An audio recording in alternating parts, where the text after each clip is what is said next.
welcome to the Council of the Americas for our first program of the year under the auspices of our Trade Advisory Group. I'm Steve Liston, Senior Director at the Council in Washington, and I run the trade program.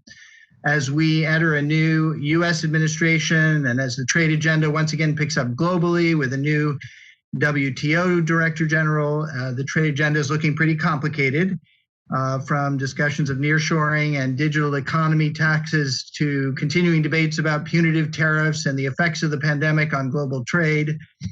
We're already hearing a drumbeat in the region from Central America to Ecuador to Brazil for expanding trade relations with the United States, even as the interest in enforcing current trade agreements grows in Washington.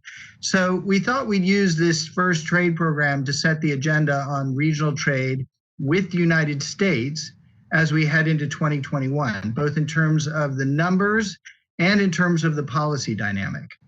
We're really pleased to have a great panel lined up for a discussion and to answer your questions. But before we get there, I want to introduce Ken Roberts, president of WorldCity. Ken's company analyzes monthly U.S. Census Bureau data at ustradenumbers.com and has published trade numbers products for more than 20 markets. He's a contributor to Forbes.com, as well as a two-term member of the Federal Reserve's Trade and Transportation Advisory Board. I've asked Ken to start us off by giving a brief overview of where 2020 left us in terms of U.S. trade with the region. Last week, some of you might have attended Ken's overview of U.S. global trade, which included a look at Mexico and Canada. Today, we're going to focus more on the rest of the region. So if you would please all keep your microphones on mute, and you don't need to have your cameras on at this point, then I'm going to turn the floor over to Ken. So Ken, over to you. Well, Steve, thank you very much, and Eric and everybody at the Council of Americas, not only for inviting me to speak and for the initiative here with this particular new series, but to all the Council of Americas has done over the years for the hemisphere. We sometimes forget to say thank you. And so I think on behalf of everybody who's here today, I'll say thank you for everybody. So I'm going to spend 10 minutes just talking primarily then about Central America, South America, Caribbean, and their importance with U.S. trade and by extension, U.S. interest overall. So let me start by sharing a screen with you that will show you let's see if I can get the right screen here for you. So this is, we rely on U.S. Census data. We download an enormous amount of census data and put it into our API and come up with these nice data visualizations. So what you're looking at here is a representation to scale sort of the percentage of U.S. trade each of these countries represents, okay? So this is, let's go back to 2019 quickly. 2019 was the first year ever that Mexico was the United States' top trade partner. And that was largely because of two factors. The primary one we'll talk about would be China and the trade war, bumped it to number 3. Canada had been number 1 for many, many years, but the oil market changes had sort of pushed it out of the top spot. We bump forward to 2020, and I'm clicking on the buttons here at the bottom, as you can see. China is back on top. So China is once again the top trade partner because Mexico's trade was largely hurt by automotive trade, both exports and imports between the United States and Mexico. So I'm going to now, again, stop the screen share and give you a sense of if you take out of the equation, Mexico and Canada, what it looks like. So what I've done here is I've taken the top 10 Latin American trade partners, and by that I mean South America, Central America, and the Caribbean. I've taken the top 10 U.S. trade partners from those countries and excluded Mexico and Canada, obviously, and said of that $179.23 billion in two-way trade in 2020, what percentage was with each country? So this gives you a sense of the scale of those 10 countries. Brazil's about a third of that at just under $60 billion, $58.36 billion to give you a sense of it. Chile's at about 23 billion, as is Colombia. All the way down to Honduras at 4%, which is roughly 8 billion. So that gives you a sense of the scale of that. So Mexico and Canada then each one accounts for about 3 times the total trade of these 10, okay? But let's go back then to the screen I was looking at. So this, by the way, I should say, I went to the wrong screen again. I don't know why that's happening. Oh, I see what's going on. Okay. So let's go here back to the screen we were on, okay?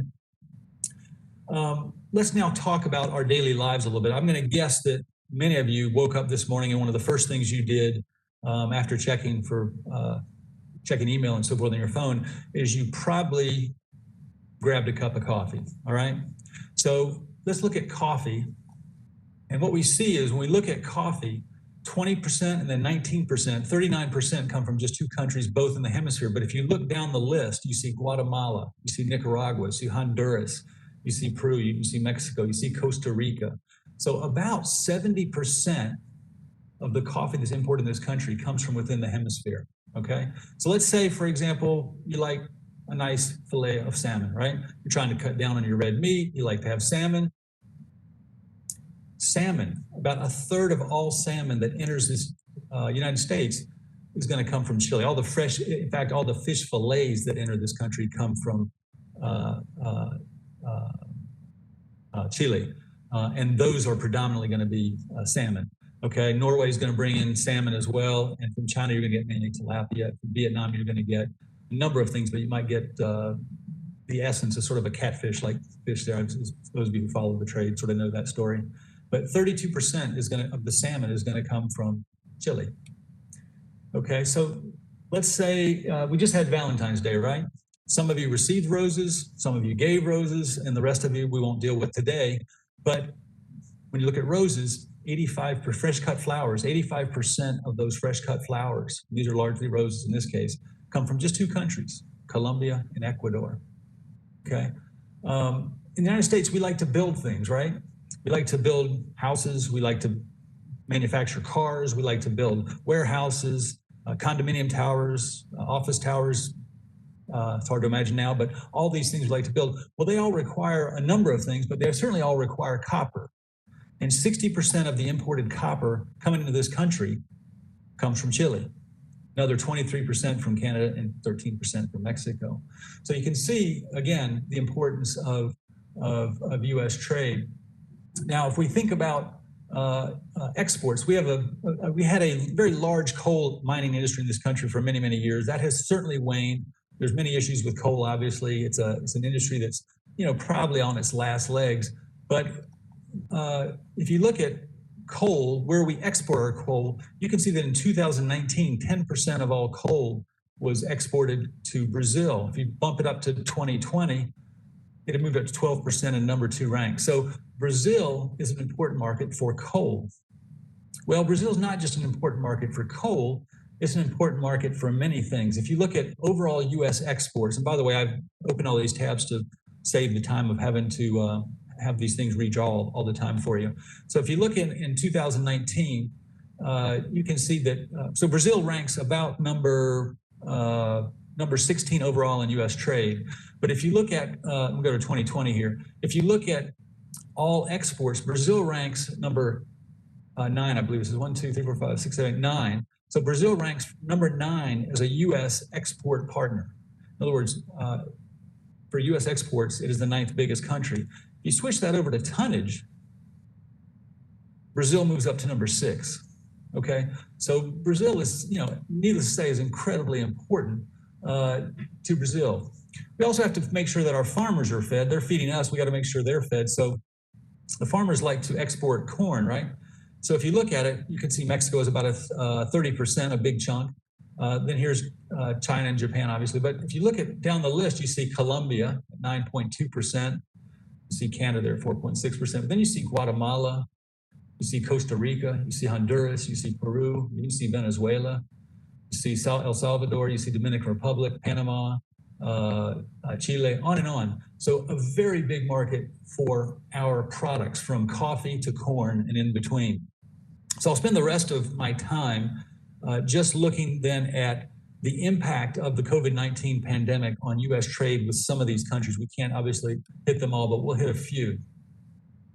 So we'll start here. This is the Brazil page. If I scroll up, you can see it was Brazil, but this is looking at what we export and import with Brazil. So U.S. exports of gasoline and fuel, we can go back to 2019.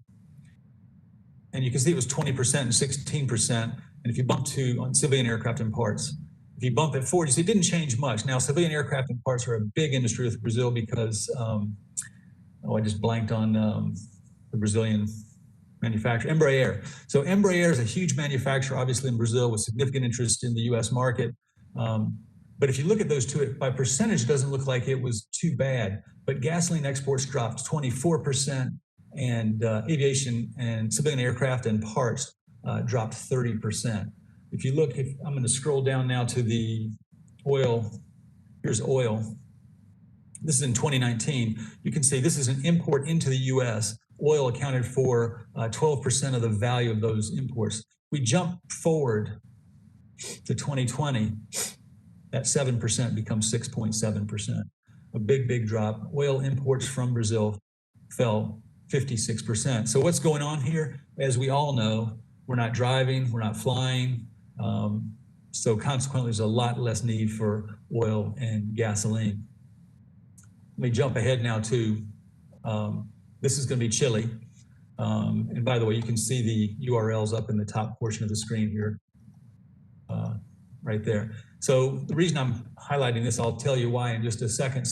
But Chile's a similar story, and that similar story where the U.S. exports of aircraft and parts down 52%, oil down 50%, and imports were relatively stable. The things they import to us here, like with the copper that we talked about earlier, the fish we talked about, grapes, oranges, strawberries, you can see them in the lower right portion of my screen here.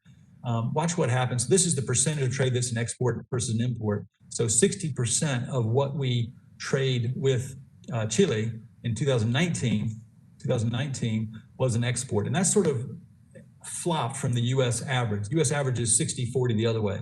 But if we move forward to 2020, you can see imports now make up a bigger percent from 60% to 56% on the export side and from 40 to 44% on the import side. And again, that's because of these big items here. So gasoline and other fuels, LNG and other petroleum gas actually increased, but aircraft and parts, big drops in those two.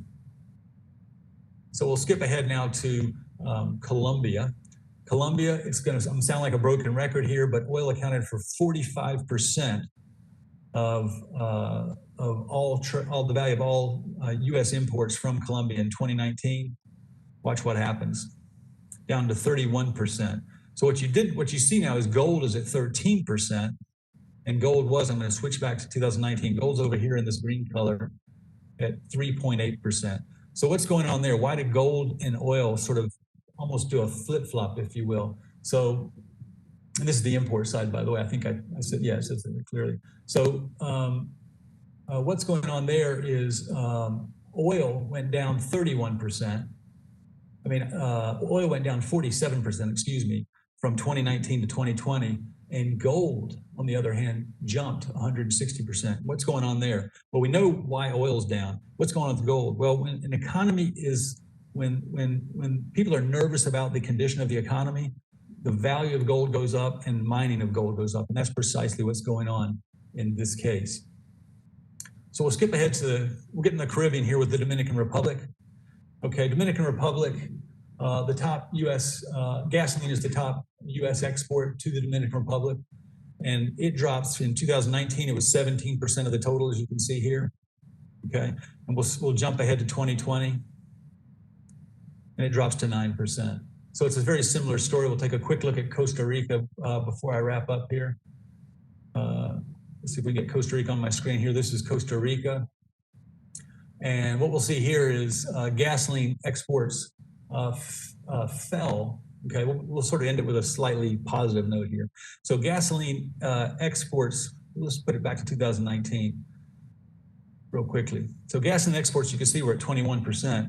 They dropped to 17% of the total. But what you notice is cell phones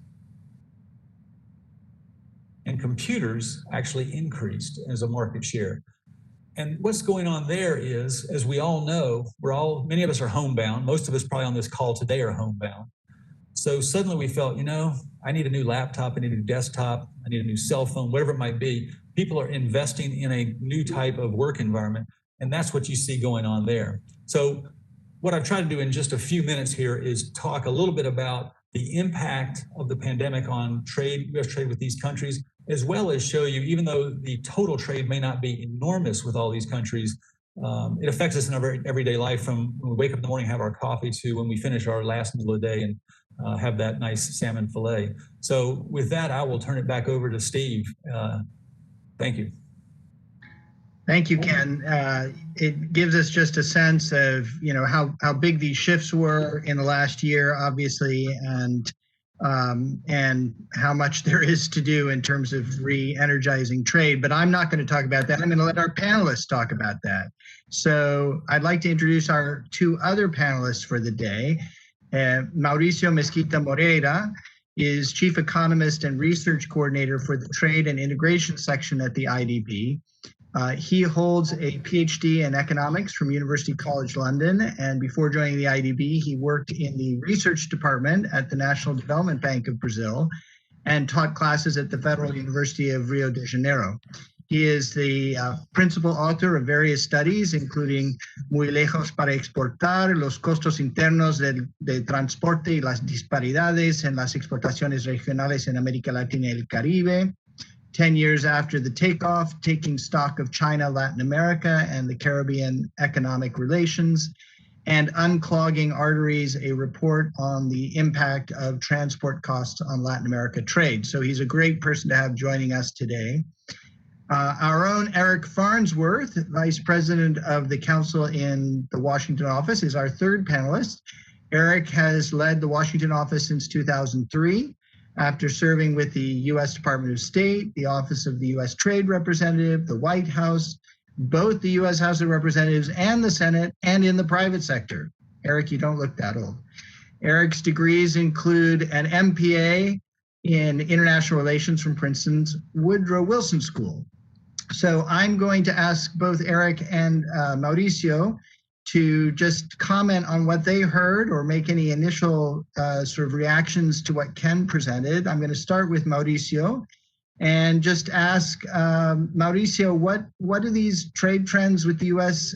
Suggest to you about the state of trade and what the key drivers will be in 2021? Oh, thank you, Steve. First of all, thank you for the invitation. It's a pleasure to be here. I enjoyed Ken's presentation. Let me just say, and try to answer your questions, and try to honor the two-handed, economist tradition. I believe there are good and bad news on those numbers. Huh? I mean, let me start with the good news. I think that what is good about this numbers is that the fall in bilateral trade wasn't as deep as, for instance, in the financial crisis in 2009. So it wasn't as deep. In 2009, it fell by 24%. So we're now talking about something around 14%. And the recovery has been much faster than in that previous crisis. So this is something, that we have to take into account. And particularly when you look at the numbers for the second quarter of the year, you do see that, the recovery is likely, it suggests that the recovery is likely to continue this year, particularly because, you're going to have, the second wave of the pandemic is already abating. You're going to have, advances in vaccination. U.S. is, starting to implement, or it's negotiating, is likely to implement its stimulus package. So this is all good news, particularly for a region which is facing, a crisis which is, even worse in certain aspects than the 1980s. If you look at, how much GDP has fallen in 2020, you can arguably say that, it's the worst crisis that the region has seen in history, and is facing, dire fiscal constraints, high levels of debt, unemployment.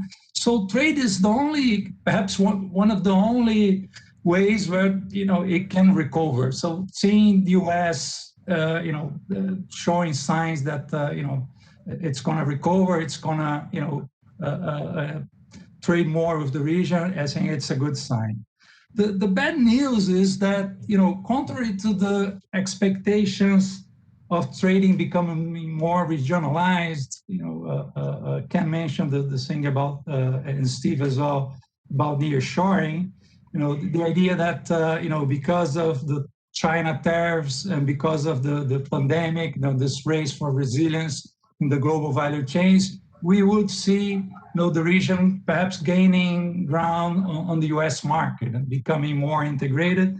And at least this numbers for 2020 don't show that. I mean, on the contrary, we see Ken has shown that both China and Asia have increased their share in the US market.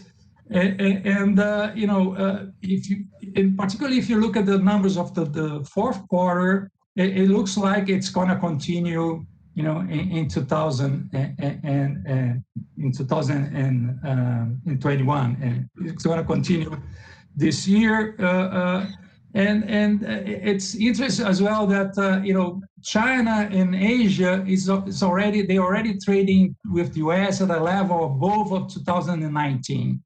You don't see that for most of the region. There's a few bright spots, if you see countries like Uruguay, Peru, Costa Rica, and Dominican Republic that managed to reach the levels of pre-crisis level, but most of the region is still trading with the US below 2019 level. I think I can go on, but no, that's great for an initial comment. We'll come back to you, and thank you for that. I'm going to turn to Eric next, and just ask Eric, what in light of Ken's presentation, what does this tell you about, especially about U.S. trade policy and where it needs to head as we go forward? Well, thanks, Steve. It's always really tough to follow Mauricio. He does such a great job, and Ken as well. And Ken, thank you very much for your kind comments at the beginning about the council.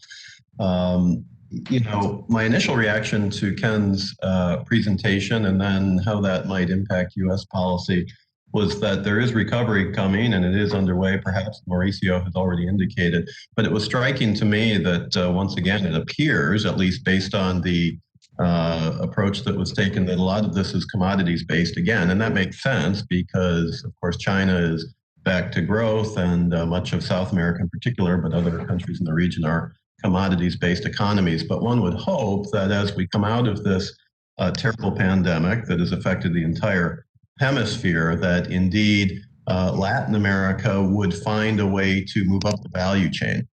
And I think that's something that a lot of us have hoped for and worked toward for a long time.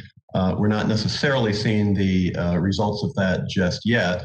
And based on the trends that are evident during the pandemic, it seems as if perhaps that day is further off. But it does give a real sense of opportunity here then, Steve, to go to your question, for the United States on several paths. One is that I think we have to recognize that trade is first and foremost a tool of economic development. And if we're envisioning recovery in the region as primarily one of lending and debt relief and financial assistance, I think we're missing a huge part of the storyline, which is to say expanding trade, which in my view has to be part of any recovery package for the region. It's hard to see sitting here in Washington that there may be some sort of Marshall Plan or anything like this that people continue to bandy about as the answer. It's the panacea. It always comes up in cases like this. But, there are things like budget realities in the United States too, as well as political will and political priorities on both, the executive and legislative branches. So I think, trade would play a very important role in recovery to the extent the United States were to envision it in that manner. I think that's the first point.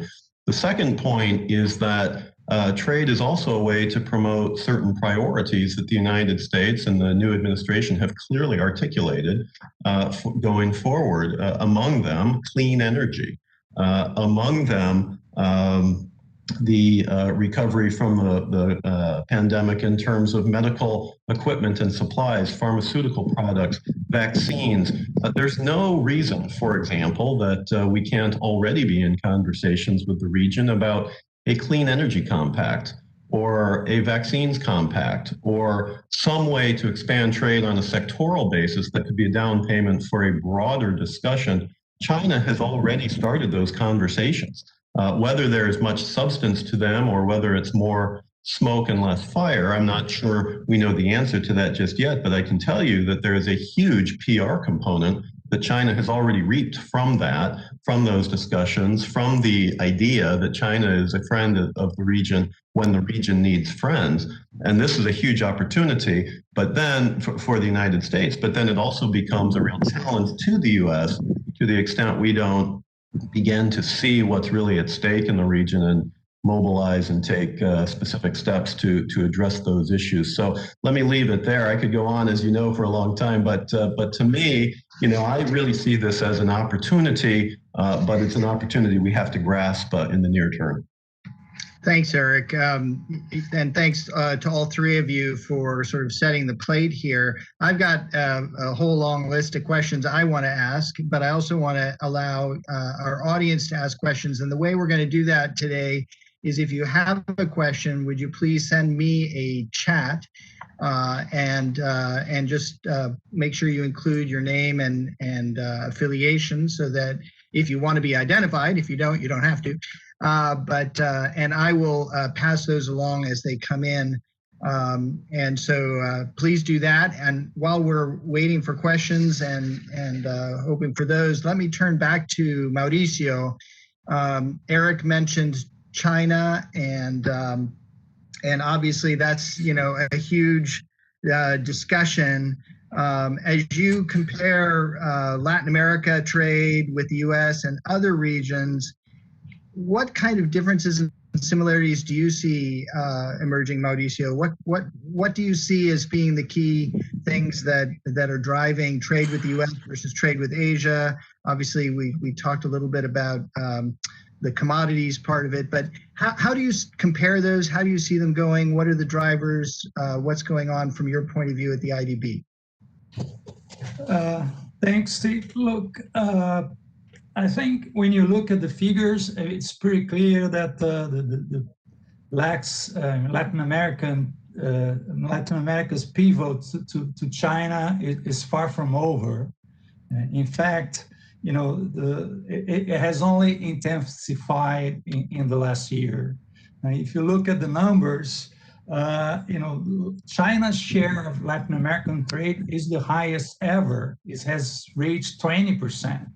So if you go to countries like Brazil, it's almost 30%. It's something unconscionable, a few years back. So that it's a huge difference. And you were saying when you look at the trade for the region as a whole, trade with China was the only one to grow in 2020. It had this huge drops with the US, with the EU. With the rest of the world. So clearly, if you think of the situation the region is in, desperate for some a driver for recovery, clearly, the only thing you saw, really shining is China. And as Eric was saying, this has huge economic and geopolitical implications. For one thing, we all know that the type of trade the region has with China is very concentrated on commodities. I have nothing against commodities. On the contrary, I'm not the one that has this commodity curse kind of obsession. But again, you become very vulnerable to very volatile prices. So you want a more diversified trade. And that's exactly what you have with the US. You have a much more diversified trade. Ken has showed,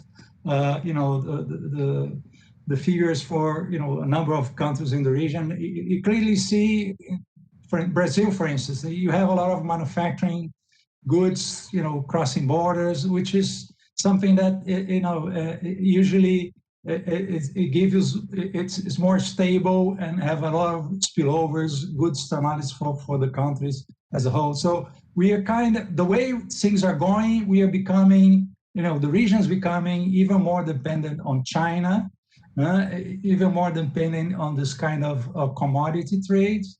And I worry also about, how the region, how can the region have a voice, for instance, in future trade negotiations? I mean, how can, for instance, being so dependent on China, particularly in this huge crisis, how can the region, for instance, dispute some of the trade practice that you see China doing?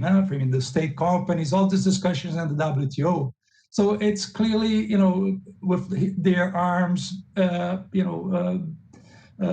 hamstrung behind their back. I really think that, we need to do something to try to make this trade more diversified, both geographically in terms of the type of goods the region is trading. Well, thank you. We have a question I want to turn to in just a minute, but first I want to go to Eric again and just say, Eric, given what Mauricio has just said, what does that, you laid out some things in your initial question, but what does that tell you as Washington is sort of seized with this China issue?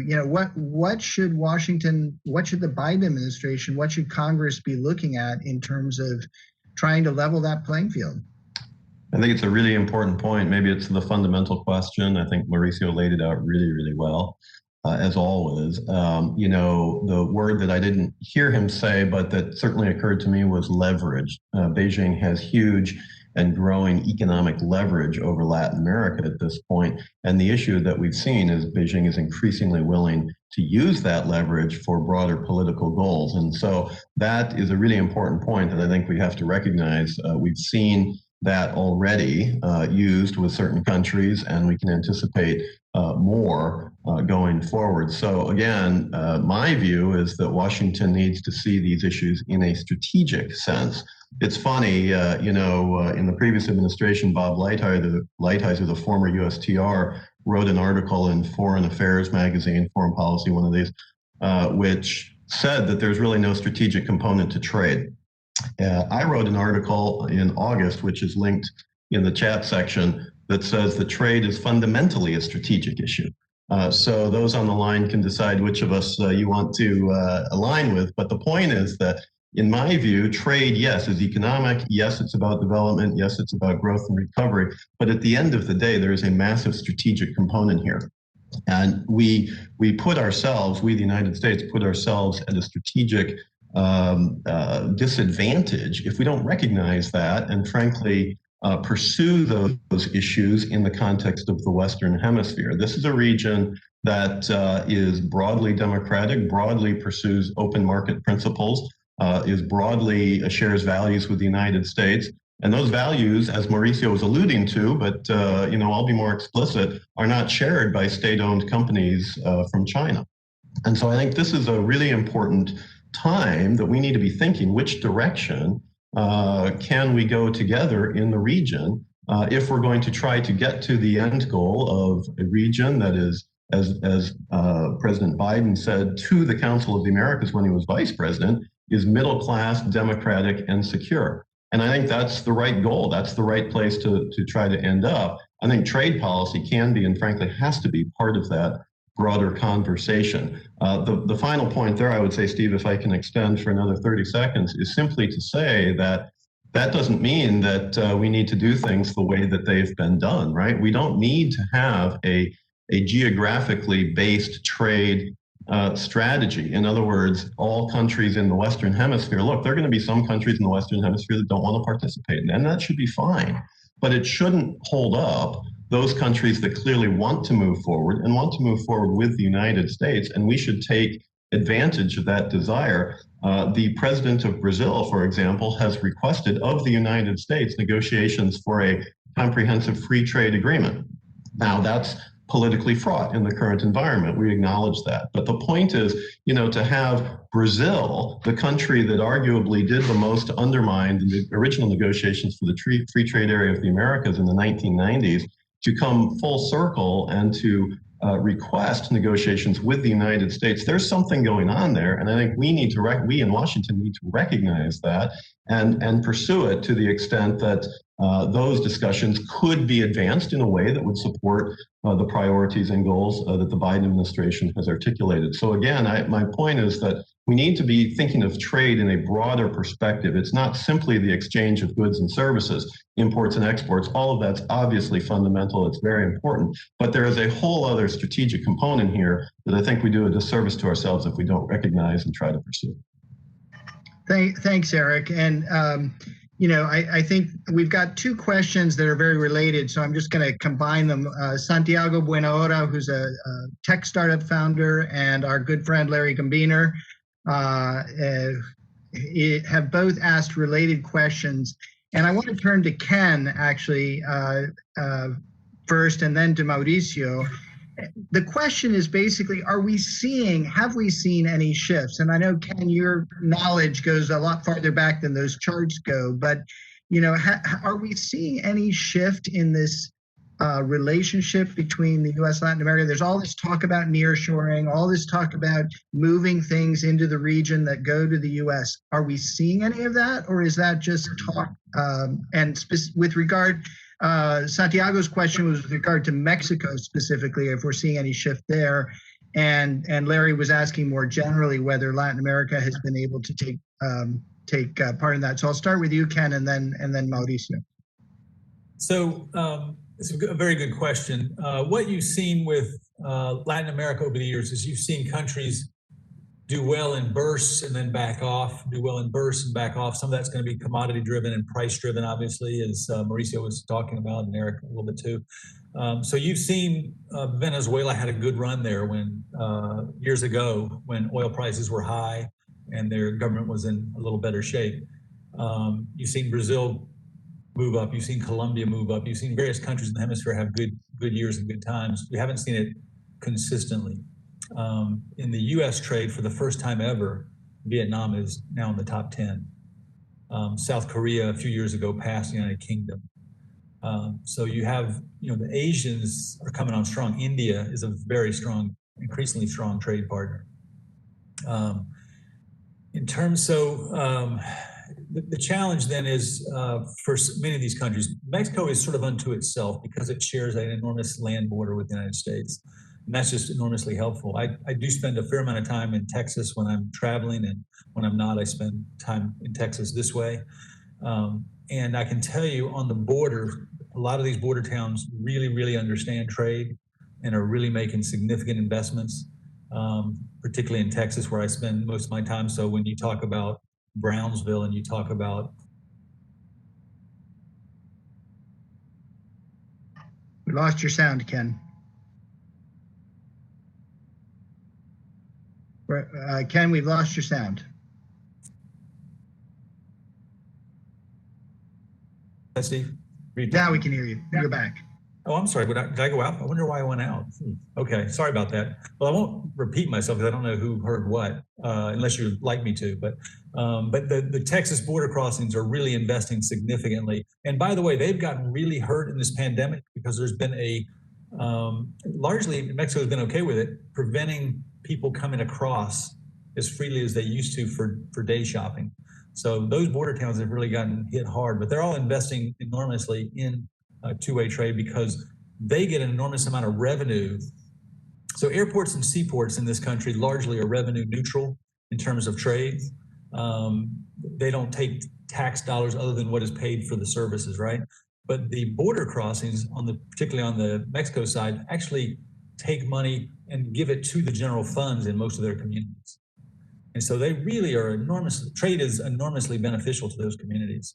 So bottom line, I think Mexico and China and Vietnam in particular, those are going to be sort of the manufacturing floors for the world economy, and particularly for the U.S. economy to some extent for a number of years to come. Vietnam is very, very strong and is taking a lot of the things that China has decided over the years it's less interested in being part of. Apparel is some of that. obviously shoes and things like that. So I'm, Eric made the reference to the FTAA. I think, and also this outreach from Brazil, I would love to see a Biden administration embrace that. I can't imagine that would ever happen in my wildest dreams, but I would love to see that embrace, because if you could get Brazil and the U.S. to agree on trade, you would put the FTA back together like that, right? It'd be immediate. Everybody jump on board. So anyway, I'll turn it back. Thanks. Thanks, Ken. Yeah, seems like a no-brainer to a lot of us, I think. But let me turn to Mauricio kind of with the same question, but let me add another twist, which is, we're hearing, what I'm hearing is outside of Mexico, a lot of it, Latin America is falling behind Asia. But is there anyone in Latin America that's well positioned to take care of this, to take advantage rather of the conditions with the United States? And Mauricio, what are your thoughts on this sort of competition, if you will, between Asia and Latin America? Well, I mean, we have been doing some serious work on this issue at the bank, and we try to look at the numbers, sort of to try to not have any opinions, but just look at the facts. And we use, for instance, the China tariffs as an experiment to see, what could happen. After all, it was a 25% increase, on average, which is a huge, cost, a huge shock in terms of cost for the Chinese. And you would hope to see some substitution going on. Of course, those things take time. People don't, companies don't shift their value chains overnight. But again, it's a 25% shock. So it's huge. So we were hoping to see something going on there. So we used this as an experiment, and we looked, what happened from 2018 to 2019. We avoid the 2020 because, the sanitary shock, as Ken mentioned, you have supply shocks, have all kinds of problems. And the bottom line is we didn't see anything really happening. With perhaps the exception of Mexico, we could see something going on there, but not huge, not something that would really drive trade with the US. But for the rest of the region, we really don't see much happening. And to a great extent, this is not surprising, because, in most cases, the manufacturing capacity is not there.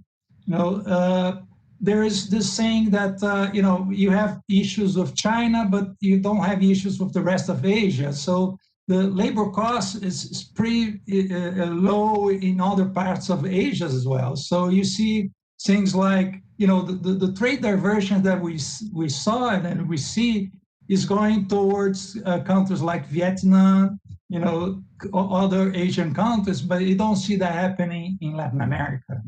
So in part because of this thing, there's problems at the supply side, not much manufacturing capacity, a lot of competition from the rest of Asia, which is, manufacturing Asia didn't disappear because of this conflicts with China. India is coming along. Labor cost there is even lower than is in China. And the third thing is, which is something that, we trade experts can do something about, the trade costs in the region is still well above the world average. Now, if you talk about logistic costs, transport costs, freights and things like that, trade facilitation. So all those things are huge costs, for traders. And unfortunately, they're still pretty high in the region. So, there's a lot of homework to do there before we can see, the region take advantage of those opportunities. But they might eventually come. Depends how, the world and trade policy in the US and the rest of the world evolves. But, it's not something that's going to help the region right now. And we need something right now to get out of this hole, definitely. I'm reminded of the saying that luck favors the prepared, right? So, if you haven't done the preparation, you're not going to be able to take advantage of the opportunities, I think is what I'm hearing. Let's stay with you for a moment, and then I want to go to Eric again on this question of how we gig this. But Aidan McCartan of Millicom has asked Mauricio if you could take apart a little bit your statement about China's advance in the region, and specifically he wonders if this is a result of some investments in past years that may be petering out, whether Latin American countries are perhaps less inclined to generate new projects, and whether this is just really a country and maybe sector specific issue, or is it truly, throughout the region that we're seeing this, and is it growing? What does China's presence look like? If you could take that apart a little bit more.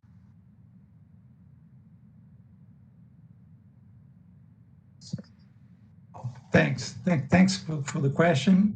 Yeah, I mean, it started with a story about the commodity producing countries, a story more about South America. And for all the commodity boom in the 2000s, and it was kind of gravity working. They need a lot of commodities. The region had the commodities, so it wasn't something like it was worked by the governments. It was just driven by the markets.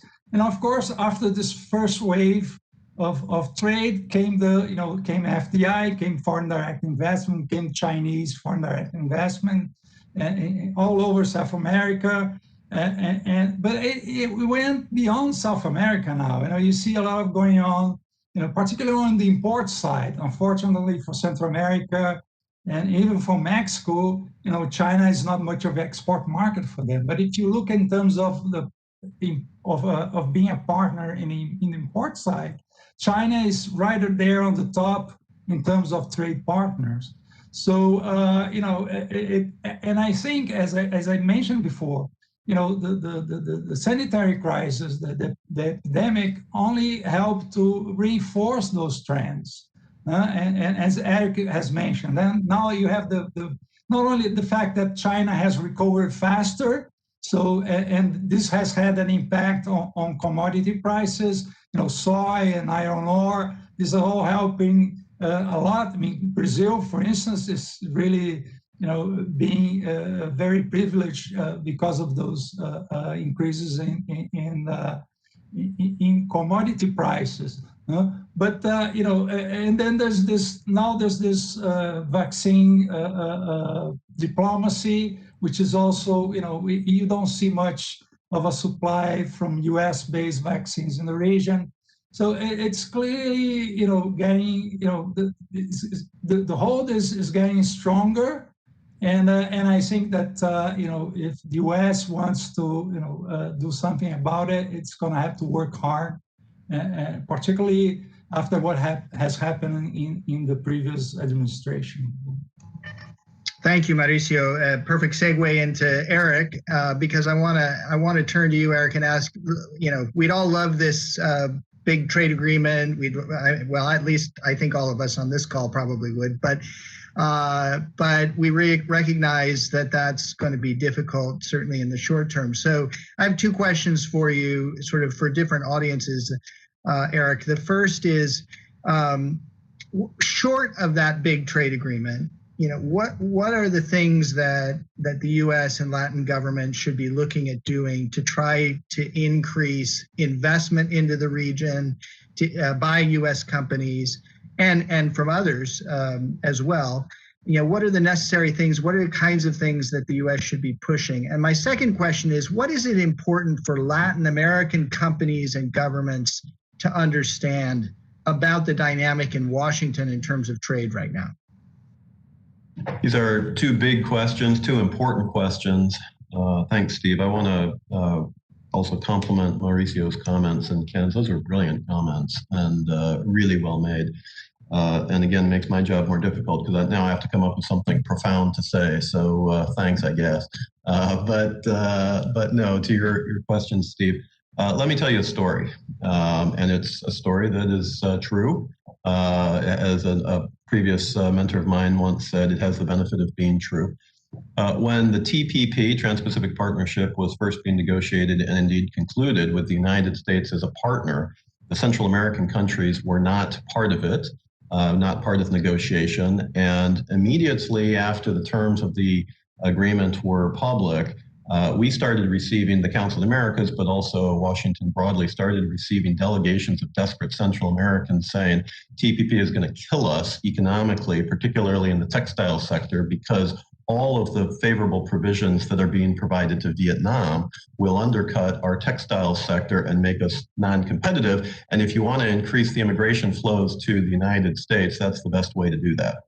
Well, at the end of the day, as you all know, the United States pulled out of TPP and the other countries went forward in the CPTPP. But the point that I'm making is that Central America received, at least in this perspective, a reprieve, right? They no longer have the same threat on textiles from Vietnam to the United States. The question is, what have they done about that?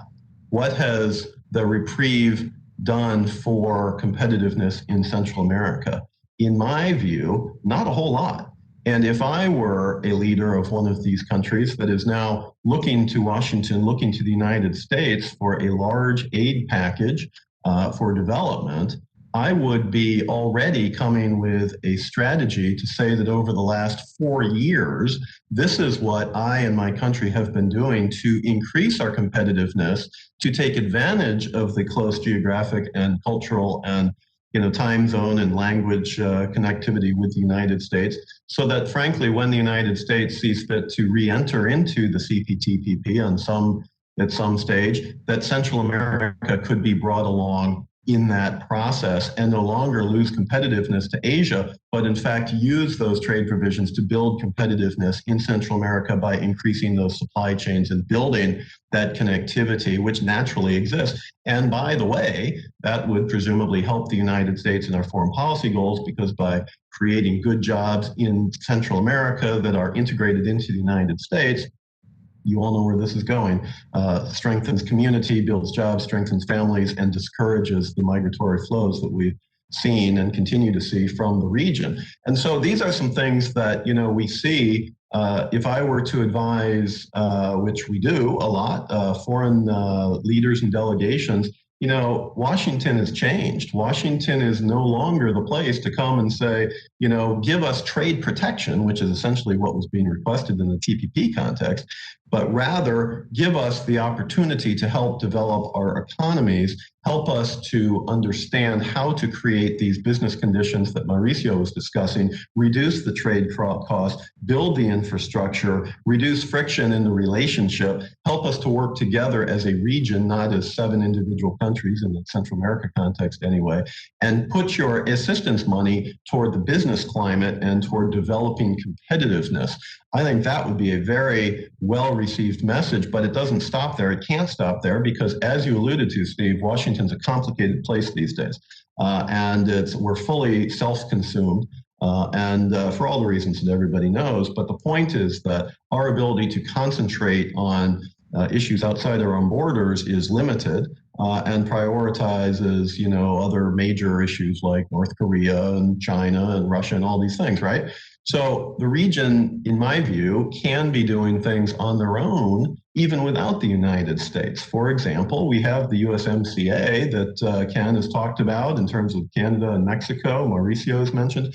USMCA could be a template for trade expansion in the region. Which Central American country is going to see the benefit and take the leadership to say, look, we're not parties to USMCA, but we're going to begin to try to abide by the terms of USMCA to the extent we can unilaterally to make ourselves more competitive, to build that idea that we can expand trade in a broader geographic region and be part of those supply chains that frankly shouldn't stop at Mexico's southern border, but should be extended into the Central American region and more broadly into South and broader Latin America. I mean, it's going to take creativity, it's going to take some political will, and it's going to take some people saying, frankly, look, we can't rely on the United States because the United States is consumed with its own issues. We have to go forward on our own. We have to do the things we can when we can do it. And when the U.S. is ready to come alongside, and hopefully that's soon, and hopefully that's in the big agreement context we've talked about, but political reality being what it is, we have to recognize that there are lots of things the region can and, in my view, should be doing on their own to prepare, which will benefit themselves. So I know that's just a very quick and dirty, way to kind of try to answer your very good questions, but that's how I would see it, and those would be some of the things I would suggest. Thanks, Eric. We've got just about 3 minutes left, and I want to give all three of you a chance to sort of give any last thoughts. I want to start with Ken. And Ken, specifically, you can make the comment you like, but I'm curious whether you think what we saw in 2019, 2020, that change, are we going to see a similar flip? Where do you see a fundamental change as a result of what we saw in 2020, or do you think that was just a blip? And any other thoughts you have as we close? What I think, and Mauricio alluded to this earlier in his comments at the very beginning, 2021 is going to look very good from a trade perspective because 2020 was pretty bad. We, in the month of May alone last year, U.S. trade fell almost 30%. And I've never seen anything like that in my life. In 20 years I've been looking at this data, I've never seen anything like it. By the end of the year, U.S. trade for the year was only down 9%, which is remarkable. And it goes to a host of factors. It goes to, I guess, stimulus of all sorts. It goes to, the resiliency of the U.S. consumer. The stock market certainly buoyed some people with money in the stock market, their confidence, their willingness to spend money. So in the fourth quarter, U.S. trade actually increased compared to the previous the fourth quarter of 2019. So you're going to see a big shift. What is unknown to me, and I'm sure everybody on this call has had some of these conversations over the last handful of months when you meet up with somebody and you say, how's business? And it's really hard to predict, who you meet and what they're going to say. I have a brother who's in retail, who's been, he's been in retail 40 years, and it's been a tough slog the last 10 to 15 years in the Amazon environment, right? He had his second best year ever last year. And I'm thinking, what the heck is going on? Well, he's in the ski business. And people who ski tend to have money, right? And people who have money have done pretty well through this coronavirus. They've been able to work at home. Their pay has not been affected. If they've got a 401k or an IRA or any other investments, they're doing pretty well. If they've got real estate holdings, they're doing pretty well. So it's really hard to predict who's doing well. As we come out of this, it's, again, going to be hard to see what's going to happen. If oil continues to go up as we're seeing now, I think oil touched $60 a barrel yesterday, I think. And it was just a few months ago, we were trying to get our arms around this negative number for a barrel of oil, what that even meant. But it's back up again. So how does that change things? Well, 10 years ago, we have to go back 12 now, I guess, but whatever, the U.S. didn't export oil. Now we're a huge oil exporter. And in the old days, we'd say if the price of oil goes up, that's bad because we import all our oil. Well, we don't anymore. We import a lot of oil. And Canada, by the way, is our largest source of foreign oil. And most people think it's somewhere else, but it's Canada. So it's a new dynamic. And it's hard to say, you can sort of look at the hospitality industry and say, okay, that one's going to take a while. The airline industry may take a while. So you have to look at what do those industries depend on and who depends on them to figure out where the economy is going. So I think it'll be a really fascinating year. In many, many ways. So I'll leave it at that. If nothing else. Yeah, thank you. Economist answer on one hand and on the other hand. There you go. Mauricio, I don't know. Well, Mauricio, so what are your final thoughts? We're a little over time, but I want to give you an opportunity to respond or to close us out here. Okay, let me try to be brief. And I was just thinking here that, I think that bilateral trade, the U.S., Latin American trade, is vital for both. Sometimes it's not quite clear for the U.S. How important this thing is, but it's clearly important, not just economically, but geopolitically, as we were discussing. But if you look at the figures, for instance, doing this work the other day, the U.S. exports to Latin America is 3.5 times its exports to China. Exports of goods and services. If you look at just goods, it's 4 times. So it's a huge amount of jobs. So it's not something, to leave on the table. So there's clearly, an importance to the U.S. and for the region. I mean, don't have even to mention, given the severity of the crisis. And on the U.S. side, I think there's important homework to do. As I mentioned before, the previous administration did everything they could to push the region into China's arms. They denounced NAFTA, they imposed national security tariff quotas on the region's steel and aluminum. They undermined the WTO. I mean, they create all this uncertainty around trade, and uncertainty for trade is terrible. So we, for a while, it seemed like China was the reliable partner that the region had. So we need to, rebuild U.S. reputation if this thing really is going to recover. And I think it's important. On the region side, I think it's also an issue for the big guys. I mean, I'm talking about Argentina and Brazil, which are both still, Brazil, despite the rhetoric, still have a very protectionist trade regime. I mean, tariffs are, indecently high. They don't manage to bring it down. Argentina, I don't even have to talk about it. I mean, Mexico, Brazil, and Argentina don't have even a trade agreement that is worth to call it like that. I mean, there's big missing links in the region. And that, it's fundamental if you're going to use intra-regional trade, inter-hemispheric trade to help recovery. I mean, and not to mention the long term, but even, if you're going to kickstart this recovery and make trade really useful, governments have to give signals that they're going to address those issues that we discussed here. I'll leave it there. Thank you. Thank you, Mauricio. Thanks to you and Ken. Really fantastic discussion today. And I think, some themes emerging, but I'll let Eric have the last word and perhaps put a plug in for a program tomorrow that we're having. Well, thanks, Steve. I can't say it any better than Mauricio just did, so I'm not going to try.